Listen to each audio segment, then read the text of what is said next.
Okay, I want to start today with a question that sounds pretty simple on the surface. Mm-hmm. But if you actually sit with it for a minute, it might just, well, it might break your brain a little I bit. love those. Go on, let's hear it. Are numbers something we invented?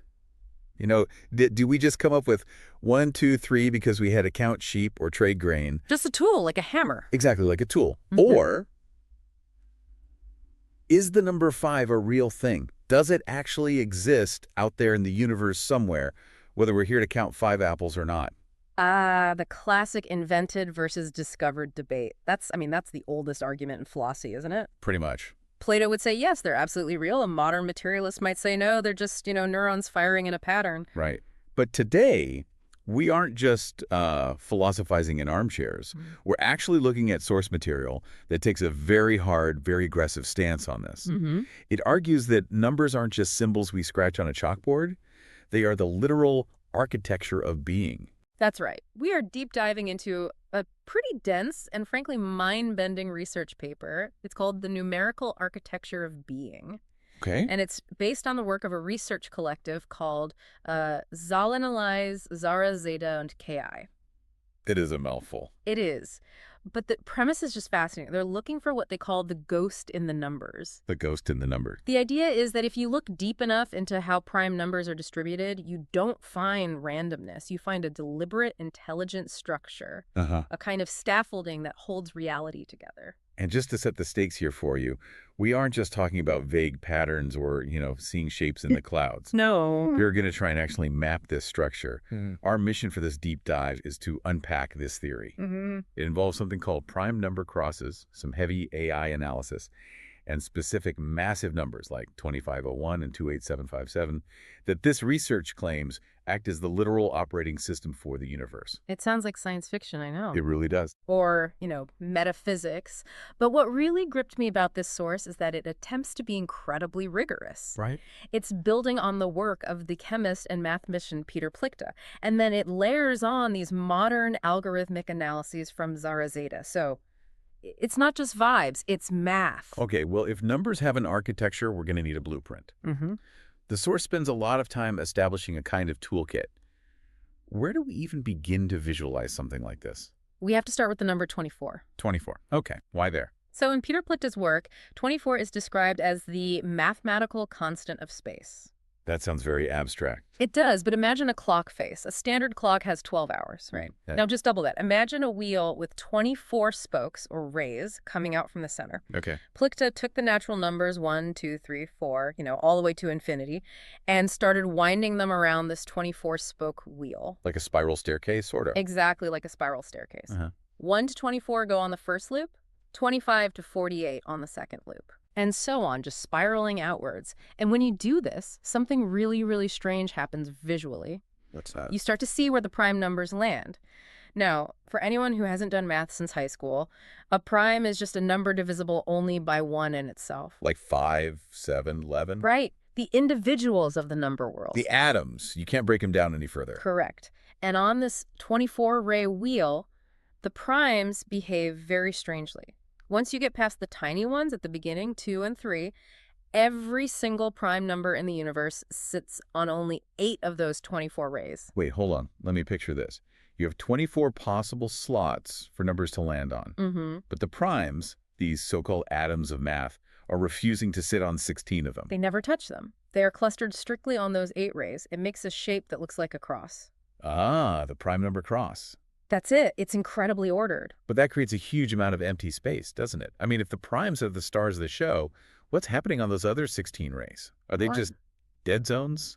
That is my favorite part of this whole theory. Those rays aren't empty at all. Okay. They are populated by the multiples of 2 and 3, the numbers that are divisible, reducible, predictable. The source calls this the dark matter of the number universe. Dark matter. That's a heavy analogy. Usually we think of that as the invisible stuff in space holding galaxies together. And it's used in exactly the same way here. I mean, think about it. We usually obsess over prime numbers because they're unique. They're the events. Right. But this theory argues you can't have the primes without the grid. The numbers 2 and 3 create this massive, invisible scaffolding. They're like the background radiation that holds the whole structure up. So the boring numbers, the ones we learned to skip count by in kindergarten, Yeah. are actually the stage. Yes. And the primes are the actors on that stage. Precisely.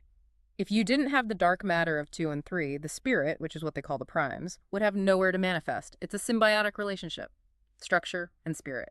One cannot exist without the other. Okay, so we have this 24-ray wheel. That's the plictomap. But the research from Zara Zeta, it takes this and zooms in, right? Because a 24-slice pie is good, but they needed more detail. Right, because 24 rays give you a general location, but if you want to analyze the, let's say, the behavior of a number, how it moves and interacts, you need higher resolution. So Zeta uses what they call a 36 tool, a modular compass. They divide the circle into 36 segments. Well, 36. It's just a simplification of the 360 degrees in a circle. It lets them treat numbers as vectors. Vectors. Yeah, think of a vector as a force. It has direction and it has magnitude. So we stop thinking of numbers as just static dots on a line, and we start seeing them as moving forces with specific trajectories. And this compass has arms. This is the part that felt a little, I don't know, almost alchemical to me. It does sound that way, doesn't it? But they're using these terms to describe function, not magic. The compass has 4 arms, and they map them to the classical elements. Fire, air, water, earth. Yes. But let's just strip away the mysticism for a second and look at what they mean functionally in the math. Okay. Arm 1 is alpha, or fire. That's the impulse, the spark. Initialization. Got it. Arm 2 is beta, or air. That represents structure, order, information density. Arm 3 is gamma, or water. That's flow, transformation, recursion. Go. And arm 4 is delta, or earth. That is manifestation, the hard physical reality. So if I'm analyzing a number, say, Right. Number 5, it's not just 5. It has a coordinate, Right. and it might be sitting in the fire sector, which tells me it acts as an initiator. Is that the idea? That's exactly it. It gives the number a personality, or maybe a better word, is a function within the system. It helps us understand what the number does, not just what it is. Okay, we've got the map. We've got the dark matter grid holding it all together. We have the elemental compass to tell us the function. Now, I want to see this thing in action. The source spends a huge chunk of the paper obsessing over one specific number, 2501. 2501, the main character of our story. Why this number? I mean, it looks totally random. If I saw 2501 on a license plate, I wouldn't look twice. It's deceptively normal, but when you look under the hood, 2501 it's a powerhouse of symmetry. Okay. First of all, it's the product of 2 primes, 41 times 61. 41 and 61. But not just any primes. These are what are called Fermat primes, specifically type 4K plus 1. Right. I won't bore you with the calculus, but what it means is these primes have a specific geometric property that makes them incredibly robust. And 2501 inherits that property. It perfects it. Here is the aha moment. If you take the number 50 and square it, 50 times 50, you get 2500. Right. Add 1, you get 2501. Oh. This structure DAX squared plus 1 is incredibly rare to find so cleanly.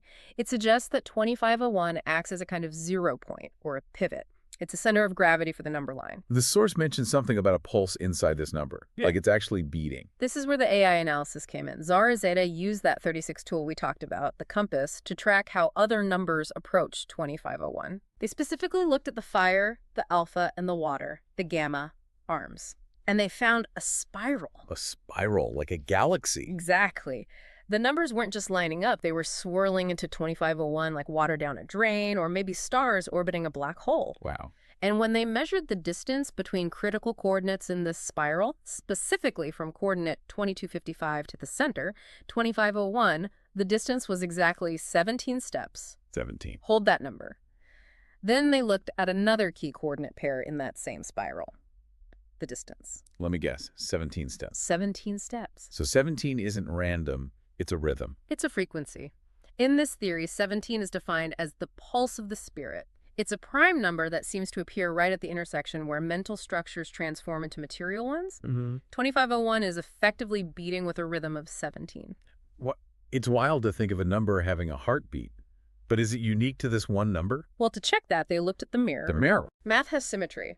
If 2501 is on the right side of the graph, the positive side, what happens if you look at negative 2501 on the left? Does the system break? That's the question. They ran the exact same analysis on the negative spectrum, and the distance to its partner number, which is negative 2867, was also exactly 17 steps. So it's perfectly symmetrical. 2501 is just sitting there in the middle, radiating the 17 beat into positive infinity and negative infinity equally. It's a stabilizer. It anchors the whole number line. The paper calls it a mixed recursion system.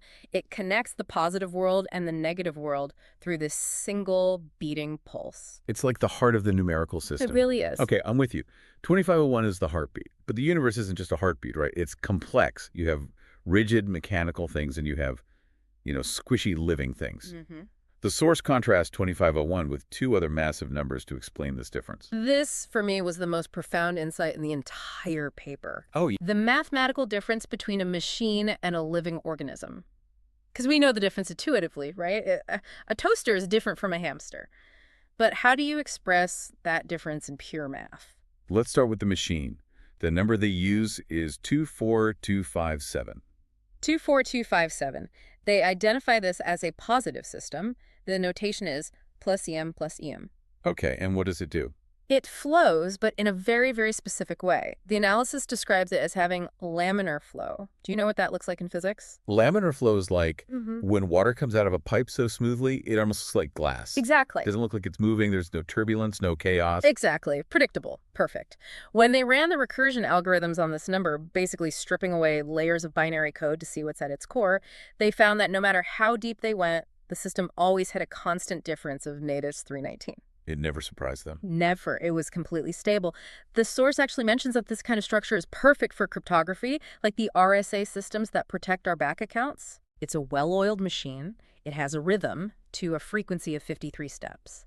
But it's a mechanical, stabilizing rhythm. It loops. It doesn't grow. It loops, but it doesn't grow. That is a great definition of a machine. It does the same thing perfectly, forever.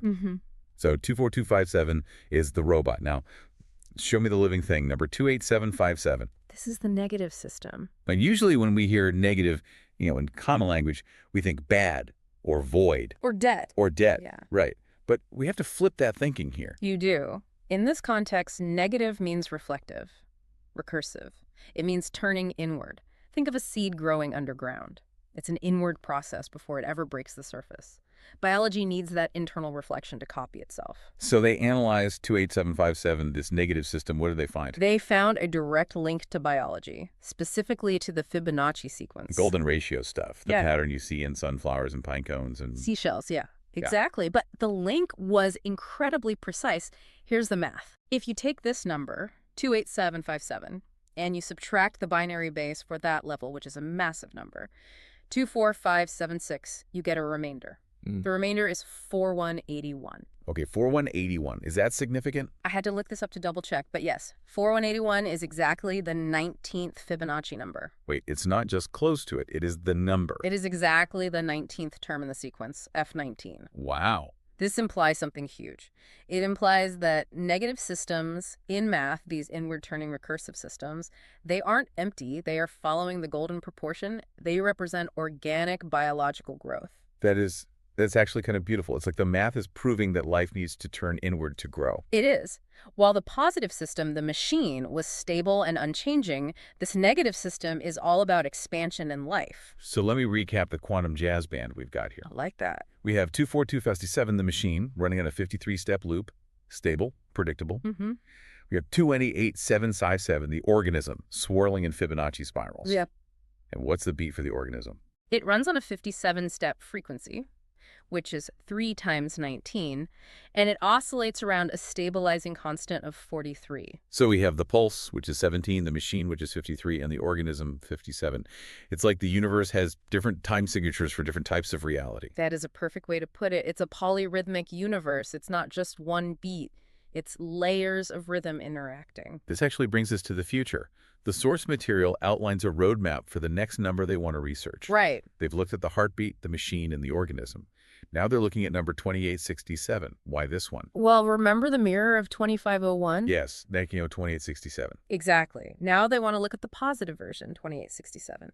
The hypothesis is that this number is the positive system counterpart to that biological negative 28757 we just talked about. So 287757 is life. They think 2867 might be what? The environment, the balancer. The balancer. It's expected to be a positive system that creates equilibrium with the chaos of biology. Okay. And there's a genetic link here. It shares a factor with our very first number, 2501. Oh, really? Remember, 2501 was 41 times 61. Right. 2867 is 47 times 61. They both have that 61 factor. Yes. That factor 61 seems to be the connector. It connects the pulse of 2501 to the stability of 2867 and 67.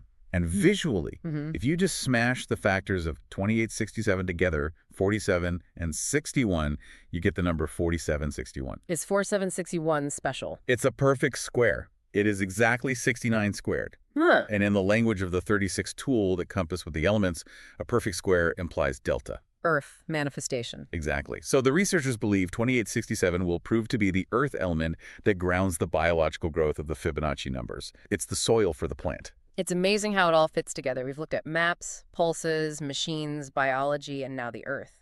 When you step back and look at this numerical architecture as a whole, what's the big takeaway? I think the big picture is that reality isn't a random accident. This research suggests the universe is playing a quantum jazz of primes. I love that phrase, quantum jazz. It fits, doesn't it? It's not static classical music where everyone plays the same note. It's complex improvisation. Right. You have the pulse provided by numbers like 2501, beating every 17 steps.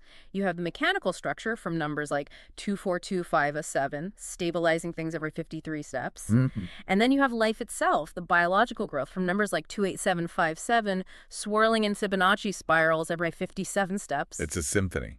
Or maybe a jam session. And don't forget what's holding it all up, that dark matter. The twos and the threes. The boring grid that makes all the music possible. That's actually a really profound thought to end on. We live in a culture that obsesses over the prime moments, the big transformations, the aha moments, the 17s and the 57s. We want to be unique. We want to be the outliers. Right. We all want to be the primes. We think anything that's repetitive or divisible is just noise. But this theory suggests that the dark matter, the boring routine, the repetitive structure, the twos and threes of our lives, that isn't just empty space. That's the necessary grid. Exactly. Without the grid, the primes have nowhere to sit. If you ignore the structure, if you ignore the laundry, the commute, the spreadsheets, you can't have the transformation. So maybe the invisible structures in your life are just the dark matter scaffolding that allows your own pulse of the spirit to even exist. No. You can't have the jazz without the stage. I think that's a beautiful way to put it. You need the machine to house the organism. We're going to leave you with that thought. Look for the patterns. Listen for the beat. And hey, don't hate the grid. It's all part of the architecture. Thanks for diving deep with us. We'll see you next time.